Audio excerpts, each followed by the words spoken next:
شروع اللہ کے نام سے جو بڑا مہربان اور نہایت رحم کرنے والا ہے۔ امام غزالی رحمۃ اللہ علیہ لکھتے ہیں کہ ایک بادشاہ تھا، اس کا ایک باغ تھا، اس کے کئی حصے تھے۔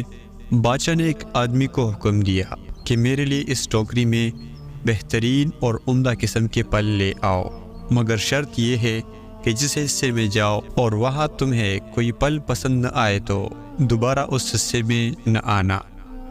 وہ آدمی باغ کے ایک حصے میں داخل ہوا تو وہاں اسے کوئی پھل پسند نہ آیا۔ اسی طرح ایک ایک کر کے تمام حصوں میں گیا، لیکن کوئی ایک بھی پھل اس کے دل کو نہ بہلایا۔ جب وہ آخری حصے میں پہنچا تو حیرت زدہ ہوا، کیونکہ وہاں کچھ بھی نہ تھا اور وہ شرط کے مطابق واپس ان حصوں میں جا بھی نہیں سکتا تھا جہاں پھل تھے۔ مجبوراً وہ خالی ٹوکری لے کر بادشاہ کے سامنے حاضر ہوا۔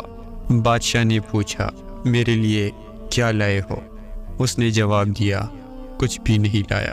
امام غزالی رحمۃ اللہ علیہ فرماتے ہیں کہ بادشاہ سے مراد اللہ کی ذات ہے، باغ سے مراد انسان کی زندگی ہے، اور ان کے حصوں سے مراد انسان کی زندگی کے ایام ہے۔